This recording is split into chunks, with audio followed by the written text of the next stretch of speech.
8h30 sur Al-Oula, c'est l'heure de votre journal. Voici le sommaire.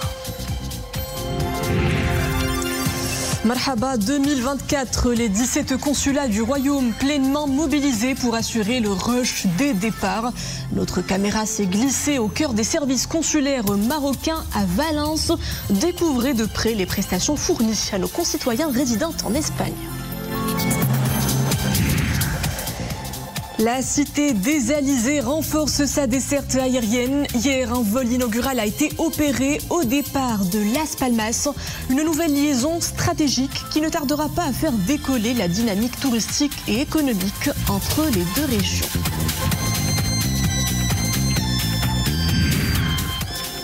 Conducteurs de trottinettes électriques, bientôt une nouvelle loi conditionnera votre circulation. Le gouvernement durcit sa réglementation. L'usage de ces engins de déplacement personnel motorisés obéira désormais à des règles de signalisation vigoureuses. Bonsoir. Le Maroc accueille favorablement l'avis consultatif rendu par la Cour internationale de justice au sujet des conséquences juridiques découlant des politiques et pratiques d'Israël dans les territoires palestiniens occupés, y compris à Al-Quds. C'est ce qu'indique une source responsable au ministère des Affaires étrangères, de la coopération africaine et des Marocains résidant à l'étranger. Le Maroc, dont le souverain, Sa Majesté le roi Mohamed VI, préside le comité Al-Quds, insiste sur l'importance de cet avis consultatif pour le soutien des droits légitimes du peuple palestinien à établir son État indépendant et souverain avec Al-Quds Est comme capitale, vivant côte à côte avec Israël dans le cadre de la solution à deux États, précise la même source, relevant que le Royaume rejette toutes les pratiques et mesures ayant pour objet d'altérer le statut juridique historique prévalant sur le terrain et qui sapent les efforts visant à rétablir la stabilité et l'apaisement dans la région. Une actualité que l'on décrypte, entre autres, comme tous les dimanches, avec notre consultant Moustapha Sahimi, professeur de droit et politologue. Bonsoir. Bonsoir. Le Maroc s'aligne donc avec la plus haute juridiction de l'ONU qui juge illégale la présence israélienne dans les territoires palestiniens occupés. Quelle lecture en faites-vous? D'abord, la réaction officielle du Maroc, qui évidemment salue sa décision de la Cour internationale de justice, qui est l'organe judiciaire du système des Nations Unies. Et donc c'est une position constante du Maroc que de dénoncer cette occupation des territoires occupés arabes. Ces territoires occupés couvrent quoi? Ils couvrent la Cisjordanie, il faut le rappeler, et Jérusalem-Est, le Golan, qui appartient à la Syrie, la bande de Gaza, et à l'époque le Sinaï, qui avait été donc occupé par les Israéliens, qui a été récupéré ensuite par l'Égypte. C'est une superficie de 70 000 km². Qu'est-ce qui se passe aujourd'hui? Il y a plusieurs centaines de milliers de colons israéliens qui ont occupé donc ces territoires occupés. C'est une politique de colonisation. La procédure est intéressante. C'est l'Assemblée générale des Nations Unies, le 31 décembre 2022, donc voici un an et demi à peu près, qui avait demandé à la Cour internationale de justice un avis consultatif. C'est une procédure intéressante qui nous rappelle ce que le Maroc avait fait en 1974 en demandant à la même institution un avis consultatif sur les liens donc d'allégeance entre les populations sahraouies et le Maroc. Avis qui avait été rendu le 16 octobre 1975, il faut le rappeler. La procédure a été longue, elle a fait l'objet d'audiences en février 2024. 52 États ont plaidé ce dossier. Et évidemment, c'est une décision qui est accueillie très favorablement par l'autorité palestinienne. La présidence de l'autorité palestinienne a dit que c'était une décision historique et que c'était un grand jour pour la Palestine. C'est un avis qui n'est pas contraignant, mais pour autant, il a un aspect politique important. L'autorité palestinienne est reconnue aux Nations Unies par 143 États, et donc c'est une pression supplémentaire pour délégitimer et condamner l'occupation part Israël des territoires arabes occupés. Ce qui a fait également l'actualité diplomatique cette semaine, c'est la participation du Maroc à la 45e session du Conseil exécutif de l'Union africaine. Le Maroc représenté donc par Nasser Bourita. Quel agenda pour le Royaume lors de cette session, professeur? L'agenda, c'est un agenda d'abord de crédibilité du Maroc. C'est la vice-présidente de l'autorité institutionnelle donc de lutte contre la corruption qui a été nommée. C'est un excellent profil et ça prouve que nous avons des ressources humaines de qualité appréciées au plan international et validées par l'organisation continentale. C'est également un signe que le Maroc est mobilisé dans la lutte contre la corruption. C'est une convention qui a été signée, convention de l'Union africaine contre la corruption, qui a été signée en 2003, voici 21 ans, et qui est entrée en vigueur en 2006. Elle est ratifiée aujourd'hui par 47 États. Et c'est une convention qui se propose un certain nombre de propositions et d'axes.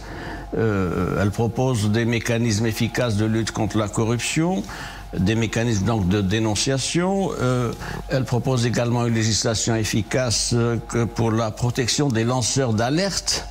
Et puis aussi un travail de documentation, d'analyse, une fonction de conseil auprès de l'Union africaine et des États membres. Enfin, le contrôle et l'examen du respect de la mise en œuvre de la Convention, et puis la sensibilisation des opinions publiques africaines à la lutte contre la corruption, qui est un fléau important, évidemment. Et le Maroc ne cesse de réaffirmer son ancrage dans sa profondeur africaine. En témoigne son engagement actif en faveur du co-développement dans des domaines porteurs d'intérêts communs. 2 commissions mixtes tenues, professeur, mardi dernier à Laayoune, Maroc-Malawi, Maroc-Guinée-Bissau, à la clé la signature de plusieurs accords de coopération dans plusieurs secteurs porteurs, mais également un soutien réitéré de ces pays en faveur de l'intégrité territoriale du Royaume, professeur. D'abord, nous sommes au mois de juillet et c'est une diplomatie en marche. Il n'y a pas de vacances pour la diplomatie marocaine. Ensuite, ces deux réunions avec 2 ministres des Affaires étrangères, il va y revenir, elles ont eu lieu où, vous l'avez dit, à Laayoune, c'est intéressant, pas à Rabat. Donc c'est quand même un signe fort encore de la marocanité des provinces aériennes. C'est à Laayoune. Laayoune devient une capitale diplomatique en l'espèce. Il y a eu d'abord la réunion qui s'est tenue, c'est la première session du comité mixte Maroc-Malawi. Monsieur Bourita, ministre des Affaires étrangères, a reçu son homologue, Madame Nancy Timbo, et un certain nombre d'accords ont été signés sur l'agriculture, la sécurité alimentaire, les mines, l'eau, l'énergie, transport, enseignement supérieur. Et puis la ministre donc Malawi des Affaires étrangères a apporté son soutien de nouveau à l'initiative royale pour ce qui est de l'Atlantique, de même qu'elle a réitéré son appui total à la question du Sahara marocain. Et d'ailleurs, en juillet 2021, le Malawi avait ouvert un consulat général à Laayoune, donc c'est extrêmement important. Maintenant, pour la Guinée-Bissau également, notre ministre des Affaires étrangères a reçu son homologue, M. Carlos Pinto Pereira. Des accords aussi ont été signés sur l'assistance administrative, les transports routiers, la protection zoosanitaire du cheptel, et puis des mémorandums d'entente sur un certain nombre de questions, notamment la coopération commerciale, la gestion des ressources de l'eau, l'urbanisme, l'aménagement, etc. Et puis un accord cadre pour ce qui est des bourses d'enseignement supérieur. Nous allons à cet égard vers la création d'un conseil d'affaires donc entre Maroc et Guinée-Bissau. Autre actualité à la une, la conjoncture de sécheresse que vit le Maroc ces dernières années. La problématique de gestion des ressources hydriques a refait surface alors que se prépare la prochaine campagne agricole. La question a d'ailleurs été au centre d'une réunion entre le ministre de tutelle et les professionnels en début de semaine. Quelles perspectives se dessinent pour la prochaine campagne agricole à l'aune d'une sécheresse sévère? Les perspectives sont problématiques. Pour autant, il faut des politiques publiques et c'est pour ça que le gouvernement est mobilisé à cet effet. C'est la 5e année de sécheresse. Il faut le relever. Aujourd'hui, la fin juin, exactement, fin juin 2024, le cumul pluviométrique est à peine de 240 mm. C'est une baisse de 31% par rapport à l'année précédente. Les barrages, c'est pas mieux. Le remplissage des barrages est de l'ordre de 30%. C'est extrêmement insuffisant. Et ça se ressent pour ce qui est donc des superficies semées, puisqu'il n'y a que, pour l'instant, que 2,5 milliards d'hectares qui doivent être semés, alors que c'était 3,7 en 2022-2023. Et puis aussi, il y a des restrictions maintenant, même dans les périmètres irrigués, à part l'Arab et l'Oukos, les autres régions pâtissent donc de mesures de restriction d'eau. Alors le gouvernement, la personne de M. Sadeghi, donc ministre de l'Agriculture, a réuni un certain nombre de professionnels il y a quelques jours et il a annoncé un certain nombre de mesures, lesquelles pour ce qui est des semences, un soutien de 40% du prix. Vous voyez, c'est par secteur. Pour ce qui est des engrais phosphatés, c'est également un approvisionnement pour assurer sur le marché 650 000 tonnes. Et également les engrais azotés avec une subvention là aussi de 40%. Donc ça fait à peu près 5 millions de quintaux qui sont nécessaires. Et puis sans oublier la production animale avec une subvention pour l'orge et les aliments composés.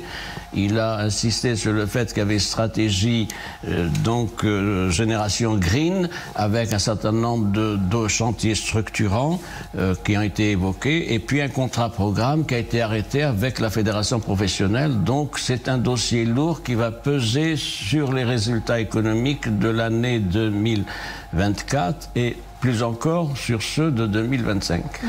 Moustapha Sahimi, professeur de droit et politologue, merci pour tous ces éclairages. Marhaba 2024, la méga-opération de transit des ressortissants marocains à l'étranger se poursuit de et vers le Royaume. De l'autre côté de la Méditerranée, nos éméreux bénéficient de l'assistance accrue des consulats du Royaume. Exemple à Valence, en Espagne, où les agents consulaires sont à pied d'œuvre pour accompagner les ressortissants marocains dans leur grand retour à la mère patrie. Abdelrahim Filoul, Mariam Mouhafed, avec un commentaire de Zakaria Moknbila. L'affluence est palpable au consulat du Maroc à Valence. Depuis le début de l'opération Marhaba, des nombres importants de Marocains résidant en Espagne s'y rendent pour différents services consulaires. La plupart veulent renouveler leur papier d'identité en vue de rentrer au pays pour les vacances estivales. Je suis là pour renouveler mon passeport. Il y a plus de facilité par rapport aux années précédentes. J'ai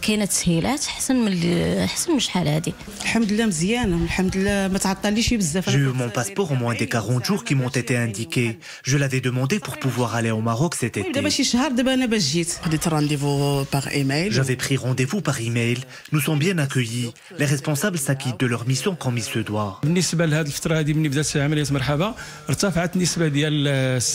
Depuis le début de l'opération Marhaba, la cadence de tirage de passeports et de cartes d'identité s'est intensifiée. À titre d'exemple, nous délivrions 60 à 80 unités par jour. Actuellement, nous en délivrons 130 à 140 unités par jour.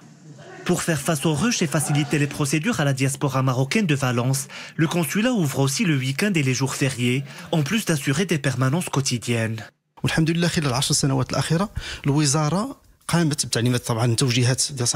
Durant les dernières années, le ministère des Affaires étrangères a procédé à plusieurs réformes en application des hautes orientations royales. Il y a par exemple la modernisation du bâtiment du consulat et le renforcement des services, l'accueil de nos concitoyens dans de bonnes conditions, la numérisation et le renforcement des liens. Le but étant de satisfaire les citoyens en leur fournissant des services de qualité.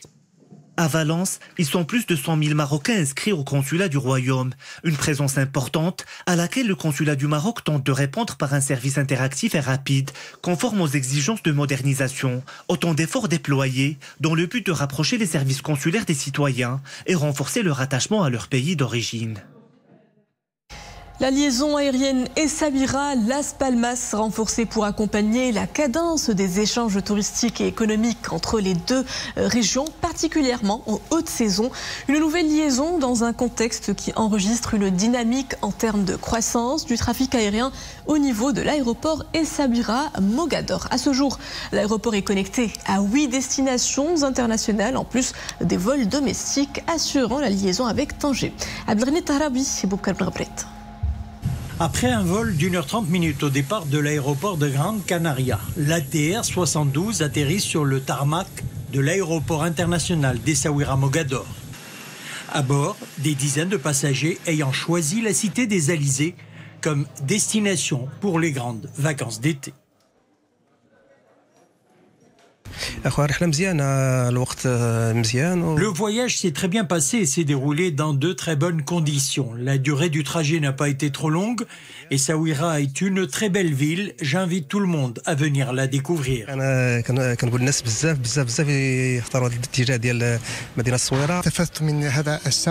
J'arrive des îles Canaries. Le voyage n'a pas été trop fatigant. Cette nouvelle liaison permettra à tous les amoureux de la cité des Alizés d'être plus souvent ici pour découvrir et apprécier le charme de la ville et sa région.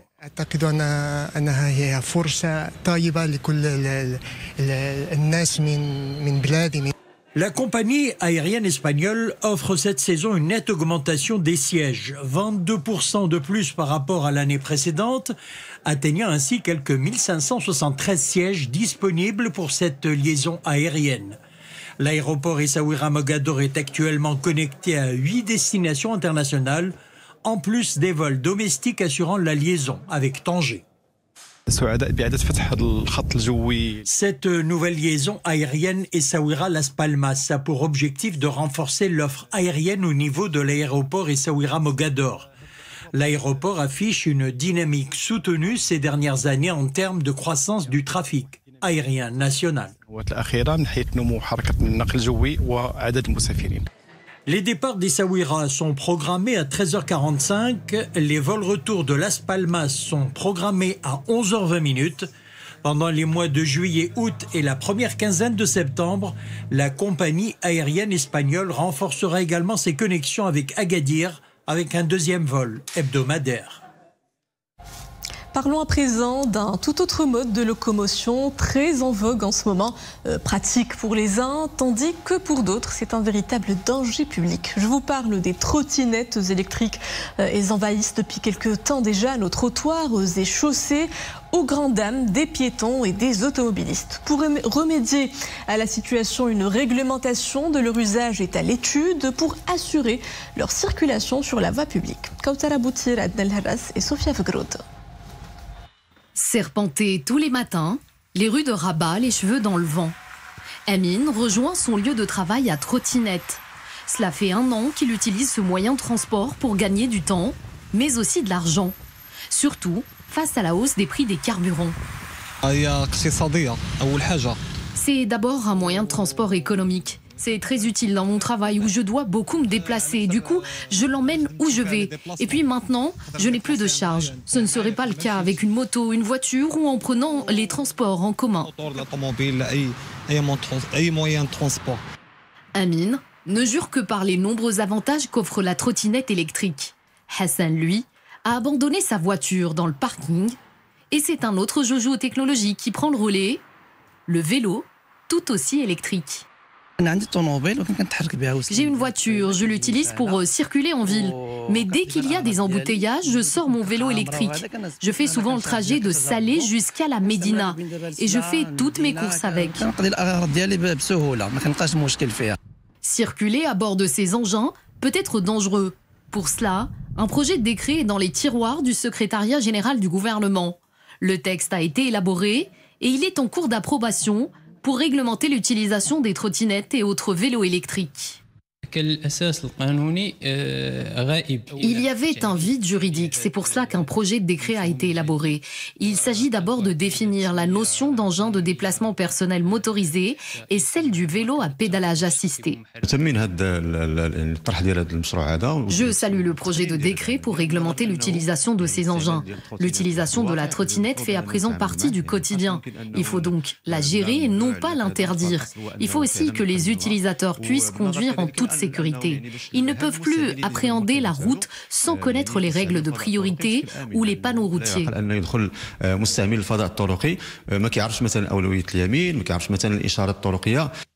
Le projet de décret exige des propriétaires qu'ils équipent leurs engins de feux de position qui émettent dans la nuit et d'un phare de couleur blanche qui n'aveugle pas les conducteurs et d'un feu arrière. Autre règle, mais exigé par le bon sens cette fois. Avant de partir à l'aventure, il faut toujours porter un casque. Portez vos casques, ça pourrait vous aider aussi à mieux supporter ces chaleurs intenses car le mercure continuera de s'affoler cette semaine. Attention, une vague de chaleur de niveau orange intéressera jusqu'au mercredi les provinces de Tata, Zagora, Assazag, Smara et Rachidia, avec des températures qui oscilleront entre 42 et 46 degrés. Des conditions identiques attendues dans les provinces de Taounet, Ouezan, Taroudan, Sidi Qassem, Sidi Slimane, Khmissat, Khoribgaz, Tat, Fas, Fro, Chichawa, Qlat, Srarna, Marrakech, Moulay Yaqoub, Hamna, Youssoufia, Ibn Saleh, Meknes et Khnifra. Patience et prudence lors de vos activités en plein air. Et la météo est visiblement plus clémente sous d'autres cieux. La pluie a même interrompu aujourd'hui un match de la finale du Swiss Open de Gstaad pendant 30 minutes. Le tournoi sur terre battue de Gstaad a été remporté par Matteo Berrettini. L'Italien a battu le Français Quentin Alice 6-3, 6-1. Berrettini, ancien numéro 6 mondial, inscrit pour la deuxième fois son nom au palmarès de ce tournoi ATP 250 après l'édition de 2018. C'est son 9e titre depuis ses débuts professionnels. Il revient ainsi dans le top 50 au classement ATP.